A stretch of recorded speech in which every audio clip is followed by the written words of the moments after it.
If you do opt to use the scanline renderer, then you might choose to use standard lights. So far in the course, we've only used photometric lights. The standard lights are available. They're simpler. They do have one consideration, though, is that you really probably do want to have gamma correction disabled when rendering standard lights. Let's illustrate. I'll create a standard light. Go to the Create panel, go to Lights, and then from the pull-down list where it says Photometric, choose Standard. And I'll create a target spotlight here to shine onto my Schlumberger cactus.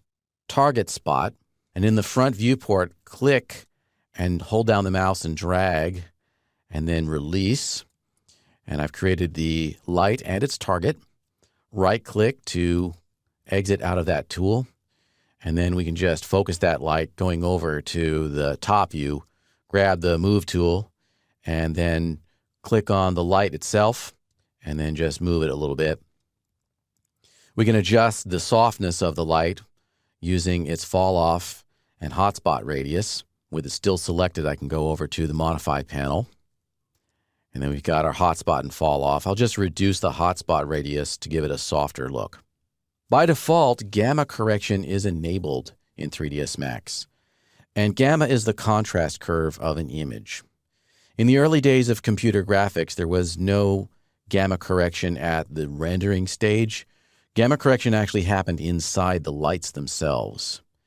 And eventually, the industry moved on to a so-called linear lighting workflow in which the light intensities were calculated based upon physical values. And in that case, then, we don't want any kind of contrast adjustment to happen inside the lights themselves. We want that to happen at the end stage after the lighting's been calculated.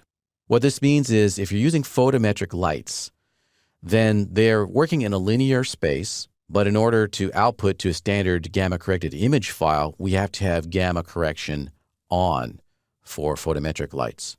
But for standard lights, they don't operate in a linear working space, and we want to have gamma correction actually disabled for standard lights. Let's see what we get with the default behavior of gamma correction enabled. I'll right-click to select this physical camera viewport panel, and I'll just do a quick render. The scanline renderer is the default renderer.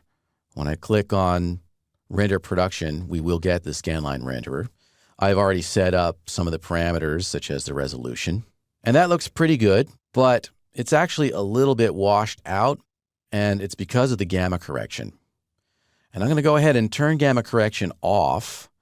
That's going to be a little bit alarming at first because it's going to look like it's trashing our image, but it's actually not. I'll show you what I'm talking about. If we go into the Customize menu and Preferences, in the Gamma and LUT or Lookup Table tab, gamma correction is enabled. And again, that's good for photometric lights, but not good for standard lights. If I turn this off now and then click OK, it looks like the blacks in our image have been crushed and it's too saturated and dark. But don't be fooled by that.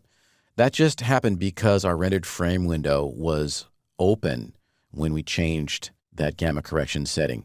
If I close the window and then re-render, the second time we render with gamma correction disabled for that standard light, we're getting the correct contrast now.